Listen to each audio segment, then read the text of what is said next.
Welcome back to the Estate of Minds podcast, where today we strip back the gloss and get raw about real estate. I'm Victor, and today we have a real powerhouse in the studio. We welcome Kylie Walker, better known as that property mum. She's an agent, she's a property manager, she's a mentor, she's a content creator, and the voice of women in real estate across Australia. So she's going to be balancing today business, family, sanity, while us trying not to lose our marbles, I hope, Kylie. But thanks for joining us today on the couch.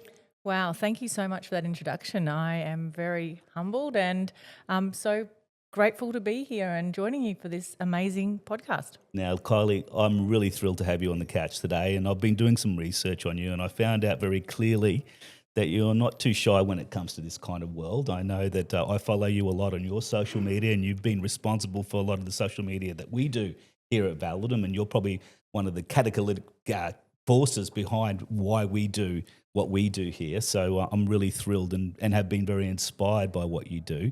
But I just would like our listeners to know a little bit about you and your background and kind of set the scene a little bit today. So listen to this, folks.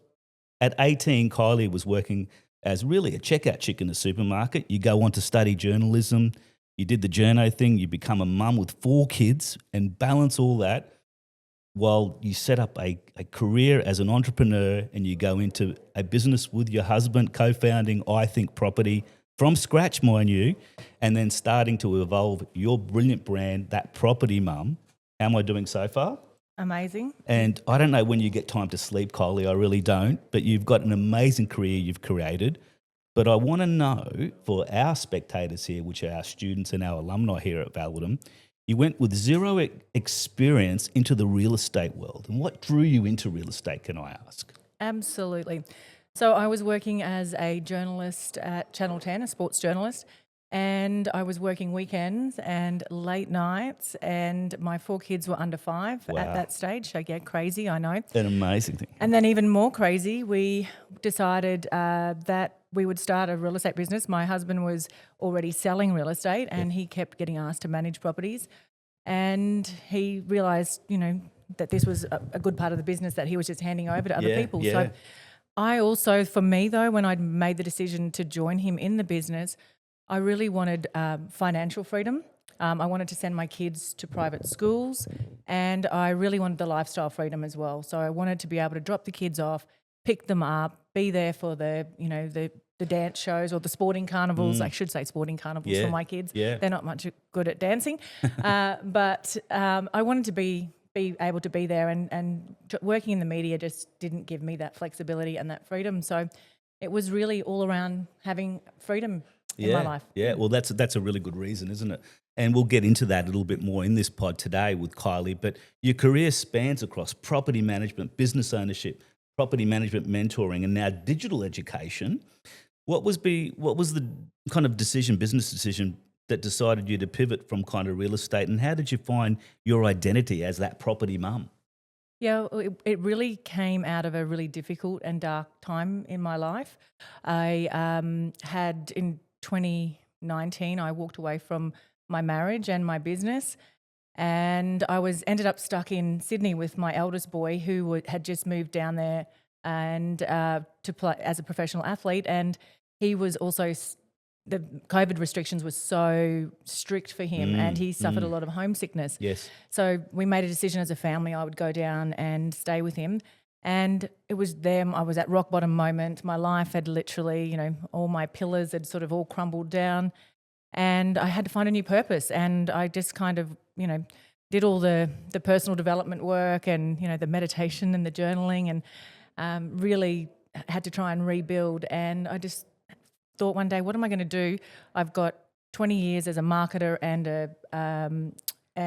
a journalist, and 10 years building a real estate brand.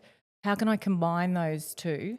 And that's how I basically came up with That Property Mum. And it was just started out as a blog initially, and I really just wanted to help other people avoid some of the destinations that I had been to building my life and in my career. And most importantly, as I was running the real estate business, I suffered adrenal fatigue, multiple bouts of burnout, and it was just really operating on a really unhealthy level in terms of my stress. I ended up with a heart condition. So, Wow. yeah, so I wanted to be that light, that beacon for other people to go, there has to be a different way to do this. And I did rebuild my business. When I walked away, my business was at a really good point, which made it even harder to walk away. That's I think property, yeah. Yes, I think property, yes. It was at a really good point. I think we had 30 staff, great, really strong sales team. We had over 600 and I think we had 640 managements at that time. So it was in a really and I'd hit the rock bottom in the business and I'd rebuilt it using a lot of the strategies that I now teach people. So, but yeah, basically that Property Mum was a simple blog outlining some of the struggles that I'd had and some of the solutions that I'd come up with. So 2019 was a very defining moment, obviously, for you there. And from the perspective of how did you maintain that authenticity and those core values while growing that brand of business? Because you've lived and breathed now what you're preaching. And who better than to do that if you've experienced that? And I think that makes you an even better mentor for most women out there and men who are also struggling with these kinds of things. Have you found that that's changed your authenticity towards the business, like pre-2019 as opposed to where you are now? Oh, absolutely. Pre-2019, I think, and before I sort of dove into the digital world, everyone just wants to present you've got a perfect life online. You've got the perfect business. You've got the perfect family. You've got the perfect relationship. Everything's perfect. I'm living the best. Welcome to social media. Yeah, it's the Instagram reel, and I know that didn't make me feel good. And I do suffer from those, imposter syndrome, and I've got a really mean inner critic. And when you see all these other people with those perfect lives, I don't relate to them because my life literally fell apart. And I'd made a conscious decision that if I showed up online and I put myself out there, I would share it all, warts and all. And some people don't like that, and especially some close family and friends, they don't. That doesn't really, I guess it shines the spotlight on some difficult. Well, we only see places. the glamorous side of things usually, right? And social media is a prime example of that. And particularly in real estate, these shows that depict this kind of culture, the suits, the nice cars and so forth, tends to paint that glamorous picture, but it's not always as glamorous. And we're going to talk a little bit about the other side of real estate today. But let's go into that real estate mode now. The real estate industry does have that reputation, and sometimes good, sometimes bad, sometimes dodgy. It's not everyone's cup of tea. But from your perspective, has the culture of the industry changed since when you started? I think so. I think technology makes it easier now for everything to be more transparent. And I also think Google reviews has made a big difference as well, because some of it's a new currency out there, isn't it? Reviews, right? Absolutely. I mean, I don't go shopping or buy anything online or go to a restaurant or a hotel without checking their Google reviews. So I think that having that transparency out there in the cyberspace makes it really hard for agents who don't do the right thing and to get called out and get found out, and they do, unfortunately or fortunately, that they do. And so I think the reputation of real estate agents and businesses is slightly better probably than when I first started. I think if you read online, I think we're still in the category of car salesmen, but certainly the agent. I've got a son who's an agent now, and he is a stellar human, and he goes above and beyond for his clients. He's completely transparent, and he gets great results because he's just a really good, nice human. Yeah, and that's something that I suppose we try to preach to our students who are graduating, that authenticity, and having good mentors and having good leaders is really, really important. And, we're going to dwell into that a little bit more today too, because I want to really pick your brain on this kind of stuff, because I know that you are really an influencer in this industry now. And I don't mean as a social media just influencer, I mean as a mentor, a leader in this industry. So I think that you've got a lot to give today, and that's why we really have you here today to do that. So the industry's reputation hasn't always been inclusive either. And, you've seen the experience of women involved in your time in the business. Do you think the industry truly gives them a level playing field, Kylie? I actually thought about this question, and I think they do. I think if you want to do the work and you're willing to put in the hours and get the right mentors and the right training and be authentic and stick to yourself as well, because there's a lot of bro training out there. But I think as women, our superpowers are our nurturing and our kindness and our So, empathy. yeah. And I think if you obviously, there's amazing mentors, take all the lessons there, but also then make it your own and put your own strengths and superpowers into that. But I think there is definitely, it is definitely a level playing field. I think traditionally women have gone into property management and then, men into sales. I think if you look at some of the biggest brands and organisations in the country now, they're led by women. The CEOs Absolutely, are women. So Great to see. yeah, and some of the leading sales agents, around the different states, they're all women as well. So I think if out of a lot of other industries, I think real estate is definitely a more equal playing field, and certainly from my experience, it's been a level playing field as well. I'm probably the opposite. I haven't employed many property managers as men, so I might be. I might be in the wrong here by not being equal. We have to say politically correct here too. Yeah, that's exactly right. But yeah, no, I think for any gender, it's great. I also think that I've seen that evolution firsthand, because when I first started the Institute back in 2014-15, we saw overwhelmingly the population of people entering into the industry were men. 70% were men. Now our statistics are actually reversing the opposite way. 52% are women, 48% are men. And that's really fantastic to see those numbers now. And you're right, we are seeing people not just being stereotyped, women go into property management and men go into sales.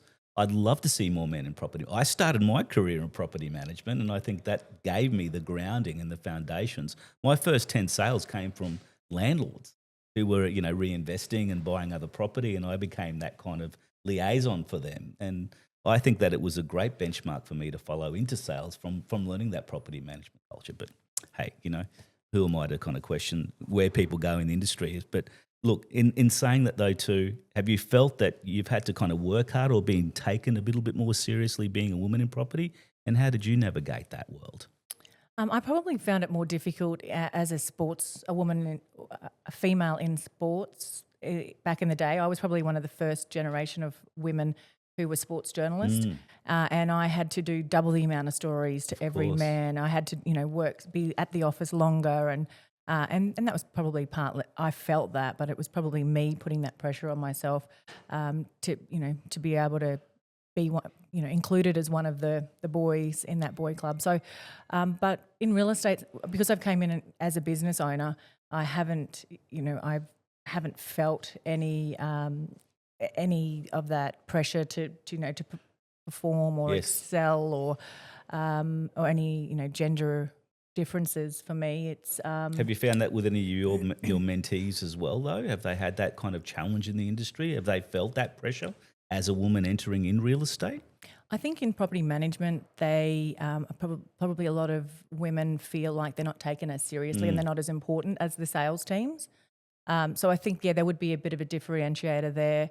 And that is a reality actually, because a lot of business owners are actually selling principals. So they, the property management team is a nice to have, even though it's the opposite. The property management team is the core of most real estate agencies. It's the cash flow. It is, a lot of the sales coming out of that as well. Yes, indeed. Especially long term. And it's the asset that the business owners get to sell at the end of the day. So I don't understand that mentality where property management, sales is up here and property management is down here. But I certainly see that gap definitely shifting now. Definitely, yes. And there's a lot of women who, if that gap doesn't shift, they're just going out now and starting their own businesses. Yeah. And I work with a lot of women who've gone out and started their own businesses. Fantastic. And they're doing an amazing job. It's wonderful to see. And I love that, because I've seen that evolution personally with the Institute, and I've seen that evolution of more women entering into the Institute, doing their real estate training. I've also seen that kind of transition as well, because we're seeing now a lot more women in the REB top 50, which was great. I don't know if you look at those kinds of lists. I know you might not be a person that follows those awards closely, but I do here at the Institute, and I'm seeing a lot more women entering into that industry now, and I'm seeing a lot of them in that top 30 competing with the men on a day-to-day basis, because you mentioned before some of those strengths that women bring into real estate. And I'm going to talk to you about those things today, because who better than yourself here? Because you do a lot of mentoring now, don't you, in that property management space? Yeah, absolutely. Probably a large majority of the people that I mentor are women who are wanting to start out. They've got families and they're working mums, and they just, being brave enough to go out and start their own businesses. And and there's a lot of fear around that. There's a lot of struggles and challenges around that. But I guess they've got families to feed at the end of the day. So, and they want that lifestyle and financial freedom, like I wanted when I started my business as well. What advice do you kind of give them though to try and build that credibility and that confidence? Because it is such a competitive environment too, and not just talking about men, but even amongst women as well, right? It is, property management, real estate. But then again, I think any business, like, you've been in business a very long time. Your business space is very competitive as well. And I think, you've got to get the right mindset, first of all, and you've got to accept that it's going to be a roller coaster. You're going to have up and down. You're going to have one week, you're going to get five new listings, 5 new managements, and you're going to be jumping, high-fiving everybody, popping verve, and then the next week you're going to lose 5, and then you're going to be living on 2-minute noodles. Yeah, exactly. That's real estate in a nutshell, ladies and gentlemen. I think, but I also think that, does the real estate industry generally support that work-life balance for women, or is it still an illusion, do you think? I don't believe in work-life balance at all. I think it is definitely an illusion. It's more of an integration, I like to call it these days. So sometimes you're going to have to spend more time at work, and sometimes you're going to have to spend more time with your kids if you've got sick kids at home, or I've got my youngest son's graduating from school at the moment, so I'm spending a lot of time, and he's moving away up to Townsville, so I'm spending a lot of time getting him organised, trying to teach him how to cook and clean and do his washing and fold laundry. These are great skills that he. It's time consuming though, so I'm spending a little bit more time than I should be with him rather than work. And throughout my real estate business, I obviously when I was starting out and we had no systems, no processes, no checklist. I didn't even know the legislation. It was honestly, I don't know if I can swear, but it was a shit show. So that. And fixing that shit show, I had to spend a lot of time in the business, and I probably didn't have as much of that lifestyle freedom as I wanted. But then, you get to a point, and then you can start employing people, and then you get to a point where that's great, and then you get more and more managements, and then you've got to fix, and it turns into another bit of a shit show, and then you've got to spend more time at work, and then, you've just and I think the thing that I didn't do well, and I would give anyone advice around this, is just communicate with your family. This is what's happening at work right now. This is what I need to be focused on. This is why I'm focusing on it. I want to, be able to afford your school fees at the end of the year. We want to go on a nice holiday to America or whatever that looks like for you, and communicate that. Or if you're, or the opposite of that is with your team at work.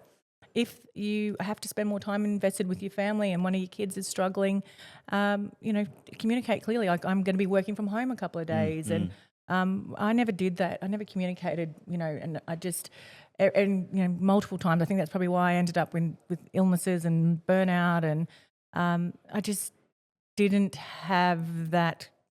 I didn't know that I could communicate exactly what I wanted, and I didn't have to hold all the balls in the air. I could let one ball go for a little bit, and as long as I went back and picked up that ball eventually.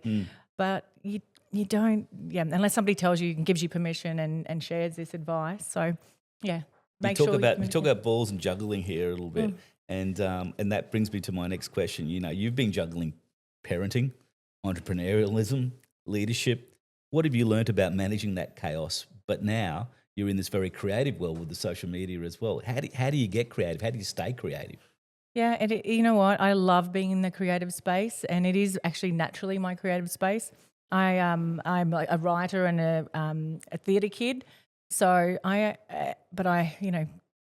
having real estate business and stuff, you go so far away from, I guess, who you really are. And I do struggle because I'm also very determined to be successful as well. So, being creative doesn't always bring in the money. So it is definitely a struggle for me, and I've done a lot of work on myself, and even this year, I keep going to a level, and then I'm back to my old patterns, and so I've got to keep doing the work on myself, I think. And for me, a big thing that I have really been working on this year is my stress.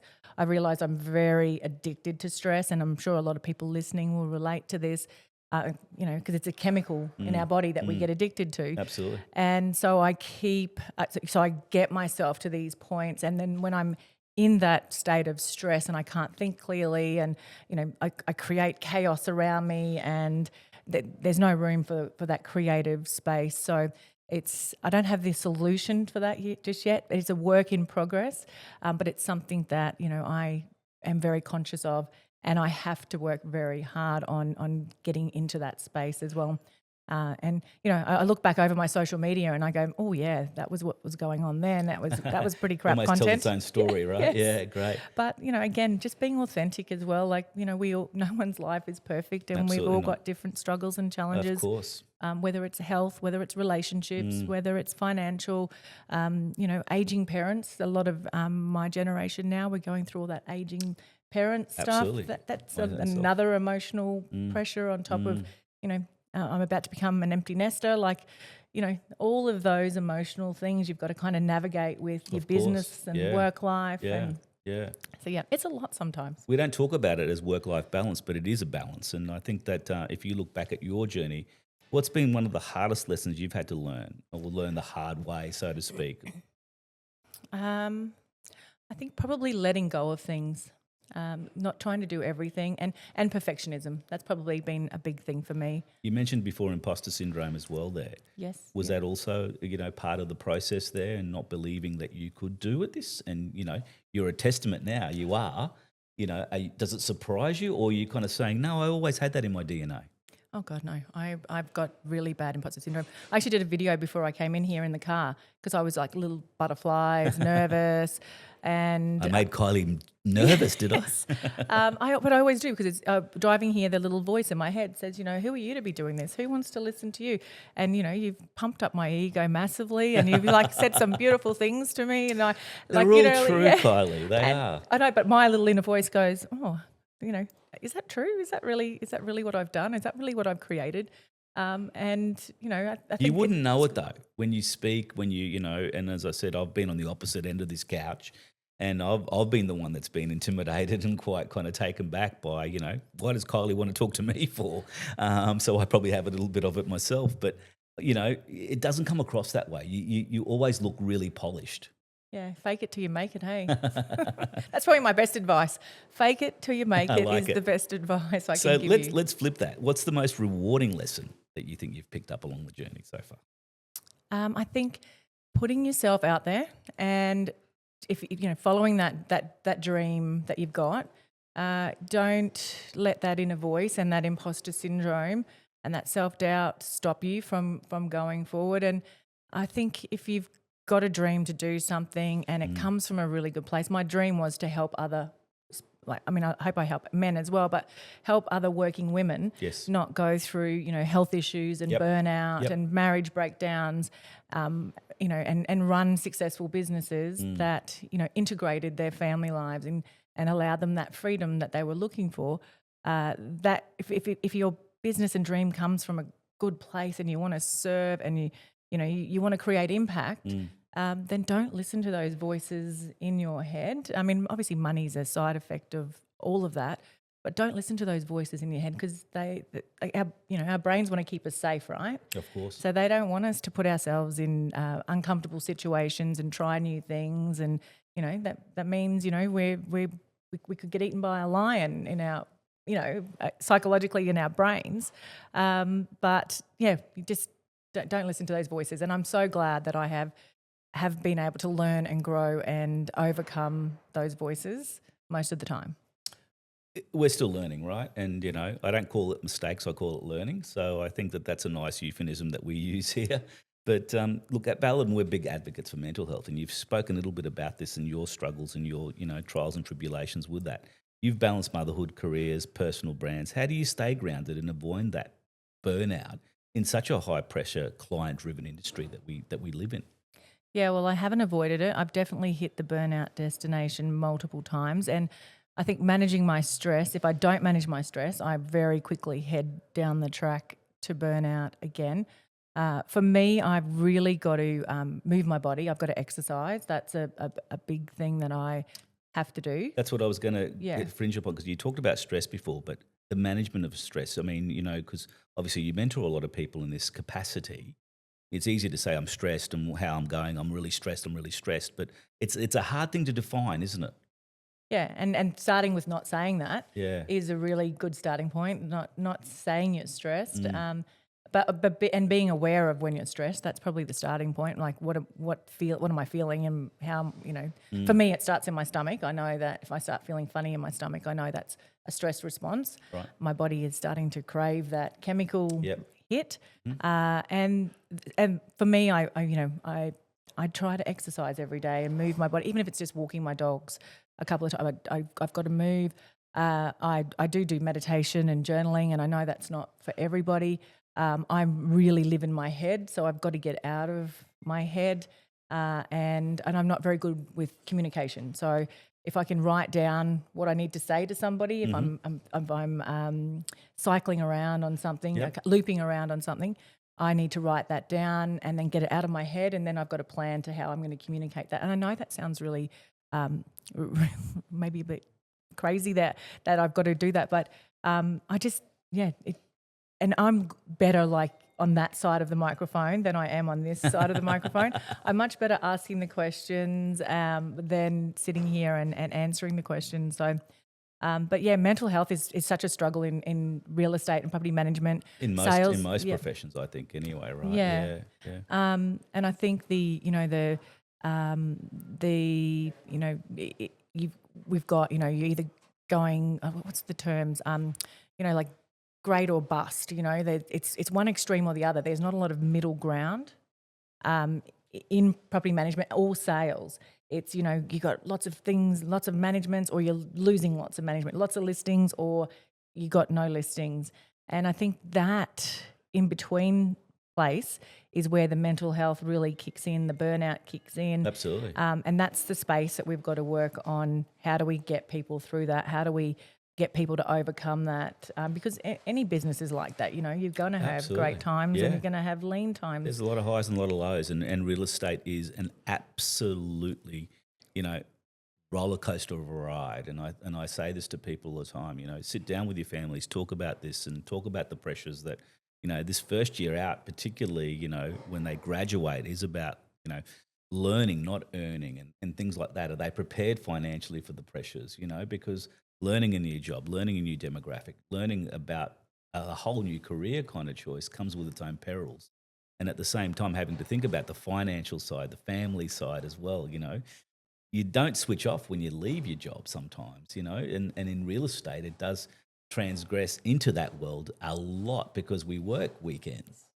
Saturday is game day. I love that you do that, though. I think that's amazing that you are not just giving people the technical skill, the legislative skills, you're also then giving them the life skills that when they leave here, they're equipped to deal with the challenges of being a real estate agent as well. So and that's the whole purpose of these podcasts. These podcasts are not just for our social media. They're injected into our curriculum. And that's one of the reasons why we want to go a bit deeper and why we have great guests like yourself here sharing that wisdom, because there are people out there that are going to be career changers, and they're going to say, well, how do I manage stress? And maybe looking for great mentors in the industry as well. And who knows where that can lead to, because we're all about engagement and we're all about kind of trying to navigate this world, but we can't do it alone. We need a team. And whether that be family or whether that be mentors, I do encourage people when they go into the industry to find good mentors, to find good leaders. Don't just take the first job that you're offered, So I think that's really important. And one of those, going back to what you were just talking about, You mentioned earlier about measuring success, about being, not just about financial reward, but growth personally and so forth and impact. And what's a business failure, can I ask, or challenge that taught you a lesson that you still carry today? Oh, what is a business failure or lesson? Well, I made this. This has been a big lesson for me. Is when it comes to recruitment. I couldn't tell you the number of times I've really, really liked a person, and I've brought them into my business because I really like them, Mm-hmm. and then they're not the right person for that role. Mm. Or I have brought somebody in thinking I'm going to put them into that role, and then they start in that role and they're actually really good at that role over there. So Right. yes, so yeah, probably a lot of my lessons are around probably the whole leadership space as well. So I didn't take any your advice, and I haven't had a lot of mentors. So I've really learnt the hard way through lots of failure, picking the wrong people, working with the wrong people, and it's never the people. It's always been me. It's always been what the reasons I have picked them has not been great. That's So interesting you should say that, because talking to a lot of business people, they normally blame everybody else but themselves. So it's very introspective of you to actually, change that analogy and use yourself as the common variable there for that kind of failure sometimes, or those challenges that you've had to experience. So that's nice to see yourself reflect like that, because a lot of people don't usually do that. They tend to blame everything else. Oh, I did this because of this, or I didn't do this because of that person, or whatever. So I think sometimes we can cop out a little bit, can't we? I probably was that person in the past, but like I said, I've done a lot of work on myself. So, and I can, certainly see a lot of my areas for where I needed growth. If you could change, I know that you're a bit of an expert in the property management space, so I'd like to dwell into that a little bit here now. If you could change one systemic thing about how property management is done in Australia, what do you think it would be, or what would it look like for you?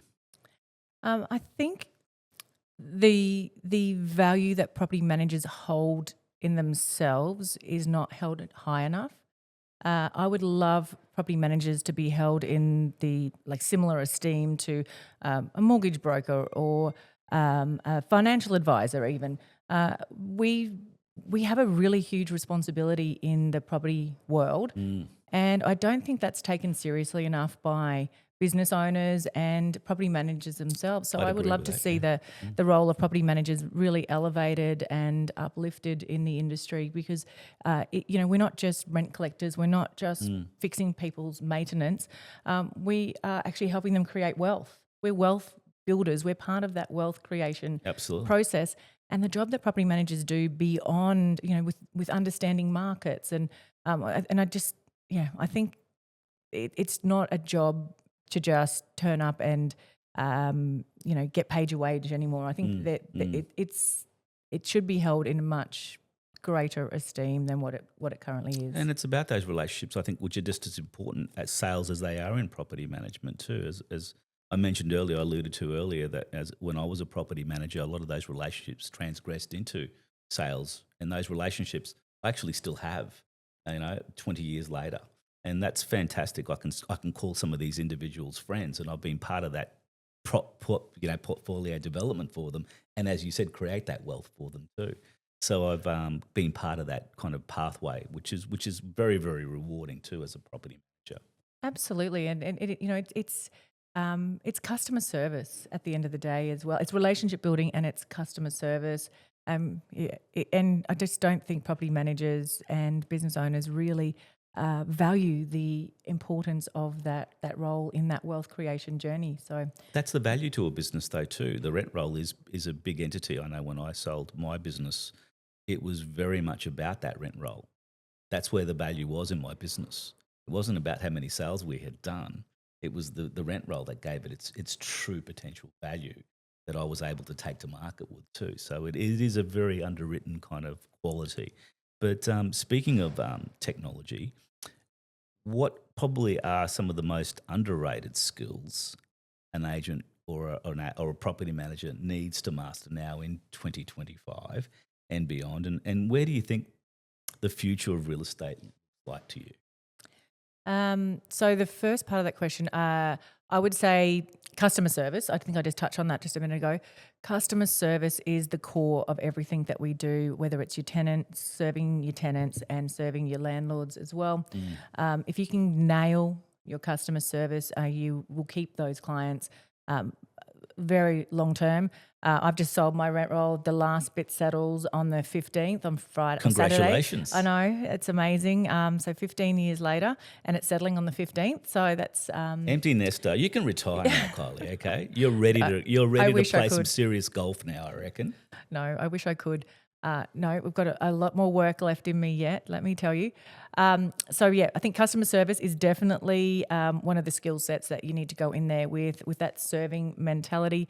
And retention is a new growth as well. If you can retain those clients, for 15, 20 years or whatever your retirement plan or whatever your goals are, it's much easier to retain them than it is to continually have to keep replacing them. So, absolutely.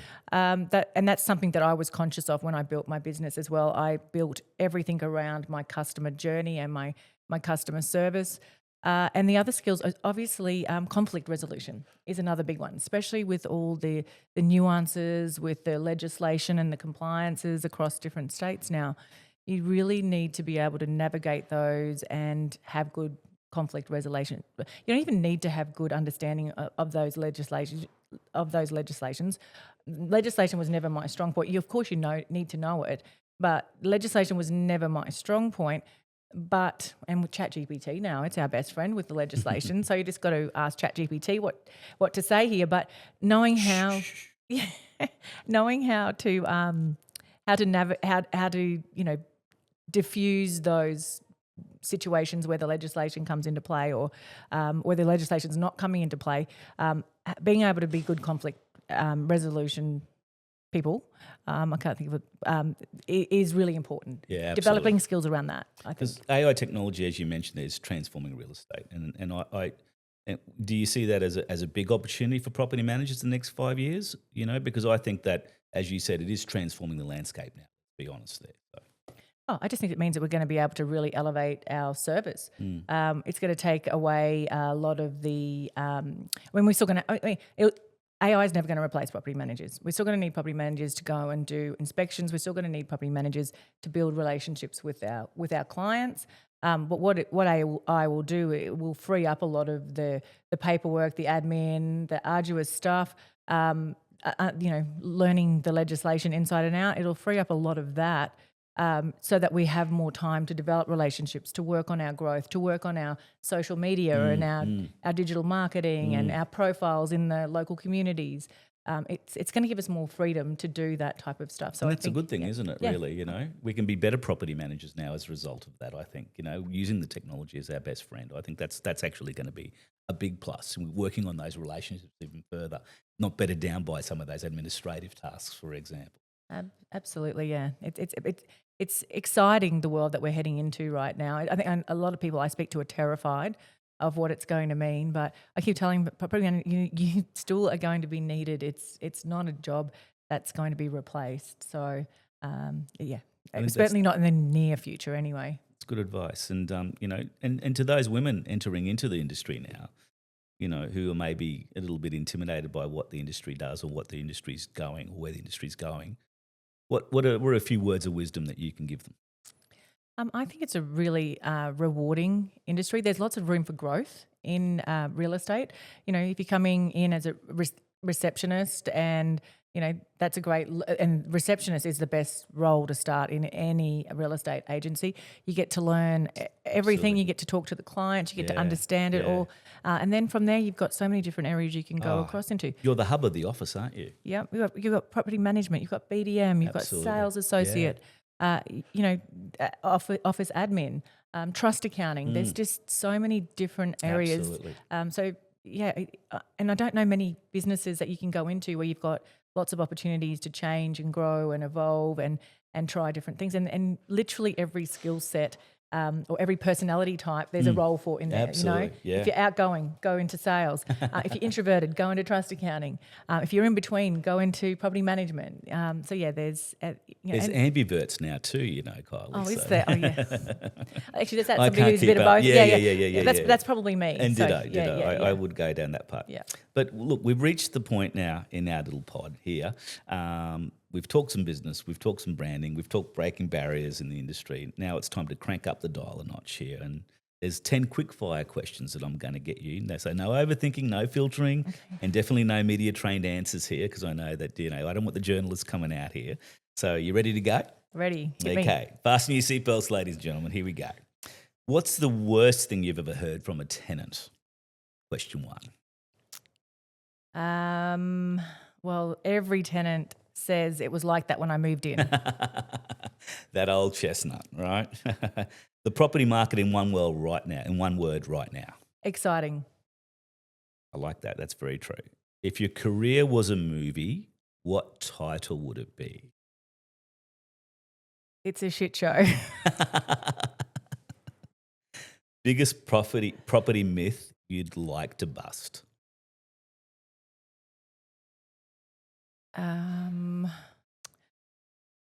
Property managers just collect rent and do maintenance. One skill every property manager must have. Conflict resolution. I like that. Yeah, definitely. Have you ever secretly judged someone's home decor during an inspection?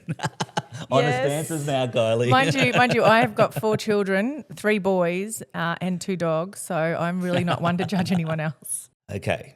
Do you have a go-to pump-up song for a big day? I absolutely do. It's Hold On by Wilson Phillips. Oh, hold on. Love it. You probably have a whole playlist, right? So, best networking hack for women in real estate? Take a friend with you. Take a friend with you, like. Best property investment advice in one sentence? Do your research. I like that. If you could give your younger self one line of wisdom, what would it be? Have the courage to do the things that you really want to do and don't listen to those mean voices. So would that be Kylie Walker, starting out again, you'd wish someone had said that to you? Yep. That's excellent there. Well, we've reached the end of this little pod, and what a conversation today with Kylie. And thank you for giving us a look behind the curtain of what it takes to build a business, a brand, and a fantastic work-life balance, because I think you do really, really do juggle a lot of balls, and you do so successfully. So you're probably the envy of a lot of people, including myself. So Kylie, thanks for sharing your story today and those little goals of wisdom. And on behalf of Validum today, it's been one hell of a ride here and an absolute blast. I've really enjoyed this pod, and it's been so educational, and I hope that you guys also get a lot of fulfillment watching this show today. And if you'd love to connect with Kylie, we'd love to put your details down below so you can reach out and go through all your social media, because it's a lot more glamorous than mine, I can tell you that much. And you can tell by the decor. Look at this beautiful pink jacket here too. I can certainly need a few of those tips there when it comes to this stuff. And if you want to subscribe to what Kylie's doing, we'll leave all the details there. And if you'd like to also follow the Validum socials, we'd love you to be part of our show, and we'd love our feedback and comments on today's pod. So if you'd like to connect, or you'd like to visit www.validum.edu and find out more about our real estate courses, we'd love to discuss that with you and see maybe if real estate's a career choice for you, as it has been such a successful story for Kylie Walker today. Thank you, that property mum. Thank you so much for having me. I'm super grateful.